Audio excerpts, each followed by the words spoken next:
We have a concerned mom that is a bit worried about her son, who is in the 5th grade and 11 years old. Now, what is sweet is that he has his first girlfriend.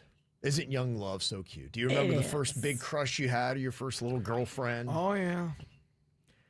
And around the age of 11, that doesn't seem too crazy. I think I remember the crushes starting in 3rd grade.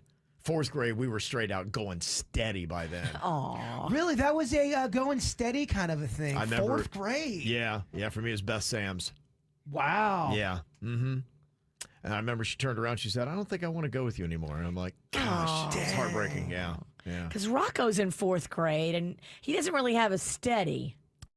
Crushes, yes. Steady seems kind of 4th grade. People were boyfriend, girlfriend. Well, I would tell you the one thing about it too was it wasn't ever. My parents had no idea. It wasn't something where I would go home and be like, "Oh, I'm going steady with Beth," or anything like that. It was something that happened. So I kind of wonder, looking back at my kids, when did they start, and how many little cutesy relationships did they have that I wasn't even aware of? I was in kindergarten, and it was during nap time, and it was me, and she was like my little girlfriend, Christina, but, it was so innocent, but we got in trouble because we were snuggling with each other Oh, good during heavens. nap time, and I was kissing her hand, and my teacher got mad at me. Oh, wow. And I think when the teacher got mad at me, because she kind of embarrassed both of us, it kind of put me into a hole, like, I'm never going to talk to a girl again, I'm scared. Wow. Yeah, it kind of freaked me out. I love that young Burr started to make it happen during nap time in kindergarten. Hey, baby. That's impressive. That is Yeah. you started early, big You're dog. here, I'm here. We got these cots. Yeah. I'm over here going, oh, there's no boyfriend and girlfriend in 4th grade. I think she was my girlfriend in kindergarten. Yeah, I think you started before anybody else around here. So we got an 11-year-old kid that's in 5th grade with his first girlfriend. They're in the same class, and they met recently when she started at his school. Now, here's the difference between the two. She has a phone, and he does not. And it's been a bit of an emotional roller coaster because of this the last few days. Because they want to text back and forth, but him not having a phone, he has to use mine. Now, we've been monitoring the conversations, not every little thing, but just kind of checking in to see what the conversation is about, because we're making sure that he can handle this, and we want to know that everything stays appropriate, and partially because he's using my phone. His dad and I have spoken with him about how anything that he says, texts, or shares is out there forever, and how he needs to be respectful of himself and others. I guess I'm just asking for support and advice. He's a very sweet, good kid, and I feel really scared, like he's not ready for this whole situation at the age of 11. The girl seems nice, but definitely more advanced and direct.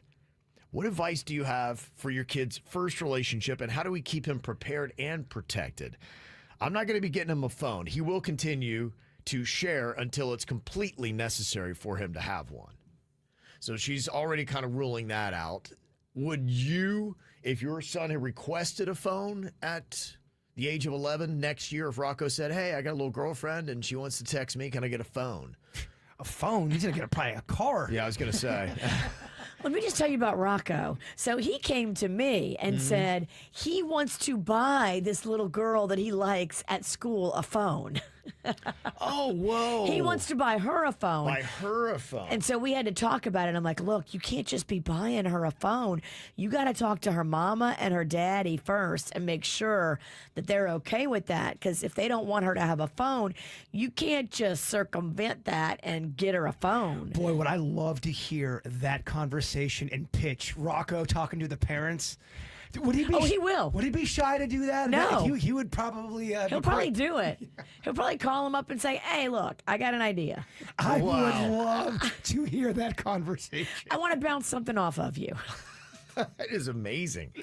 I can't talk too long. I gotta go back to work. Talk it over with your husband, and you guys circle back with me next week. That's what he'll tell him. So he's completely ahead of where this kid who's, what, is Rocco 10? He's going to be 10. He's 9. So this kid's a whole year older than Rocco, and Rocco's already well advanced past this. Rocco's had a phone, though, since he was a nugget. Like, Right. he's a tech guy. Yeah. He's a computer guy. That's his thing. Okay.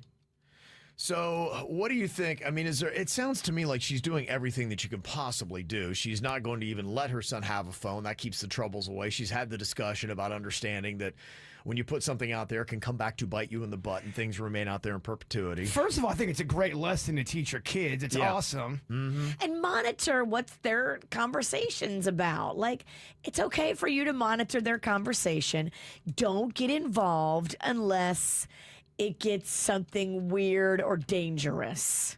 And we know about deleting text messages. Don't think we don't know about that. Because we do. Okay. Because that's what they're going to think they're slick. Because mom and dad might not know how to, figure that out. Yes, I don't have any more recommendations for what you're doing. I think you're doing an excellent job. And my only question is how many other parents are set like you are and that tight? Or could you argue that it is too tight, that, the kids, even at the age of 11 and where we are today in society, that it would be normal for kids to want to text each other? If I had a kid, I'd be monitoring everything. I don't care if they... Would you give them the access in the first place? Yeah, or would you give them the access and then monitor? I would. It depends. I think every situation would be different. And something like that, I would monitor everything and go, well, we're not doing it then if I don't get to monitor it. Now, some of the comments and feedback we got, one text says, as an AP in elementary school, I can almost guarantee that this 11-year-old in the 5th grade is the only kid in his class who doesn't have a phone. Really? That's one text comment. I don't know about that. Yeah, yeah. I don't think every kid who's in 5th grade has a phone. It's just some parents choose to do it and some don't. And that's the great thing about when you have a kid, you get to make the choices of whether or not they get a phone. Somebody else was asking, why can't the kids just talk on the phone instead of texting? When I was in 5th grade and there was a girl I was interested in, we had to talk on the phone, and it was a rough experience because you would call and you'd have to talk to her dad first, and that was very awkward. That was the way we had to do it. So why don't kids today have to go through the same awkward stuff we did? I would dread that. You could please don't have the mom or the dad pick up the phone. Every time. Please. Hey, hello. Yeah. Yep. Yeah, you can talk to her. Every time. Yep. Or then we'd have phones where there'd be landline phones. We'd have 3 of them in the house. And if I was in a fight with my sisters or brother, they'd do the nastiest move where you're talking to your girlfriend or your crush. They'd get on the other line and go, hey, Jay Bird, you left a floater in the toilet. Oh, what are you doing? Yeah, see, kids today have no idea the torture we had to go through in our generation. That was rough. Another text says, I say absolutely not. Do not get a phone for an 11-year-old. When are we going to stop with these kids growing up so fast? And another text says, once you give a kid a smartphone, you take away their childhood. Virginia, do you feel like you've taken away Rocco's childhood? I don't, because I have a 40-year-old man in the body of a 9-year-old. Oh, okay. He's already not interested in childhood. He wants skipped nothing to do with it. Wow. As his teacher said to me in kindergarten, he has no use for the other children. They can't help him with his goals and things he wants to achieve. When we were at Crawfish... That's what his kindergarten teacher said to me. Well, when we were at the Crawfish Festival, he just got there like 9 o'clock in the morning, and he was telling me about the Minecraft movie, but he was in a hurry, I could tell. And as he's walking, I hear 2 women from the Crawfish Festival go, hello, Rocco, how's it going? He's like, it's going great, can't talk, gotta go to work. He's a man. He's a 40-year-old man. I can't talk, I gotta go to work.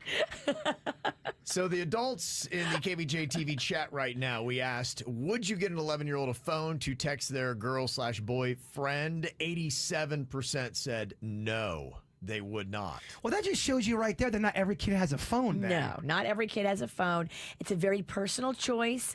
And if a parent feels strongly about getting a phone or not getting a phone, that is that parent's right to do however they want by their kid. One text says, join the Facebook group Parenting in a Tech World, and you will never let your 11-year-old own a phone. Whoa. Okay. Oh, my gosh. I don't know what that means, but it sounds very ominous. I'm horrified. This is how we do. It's the KVJ Show.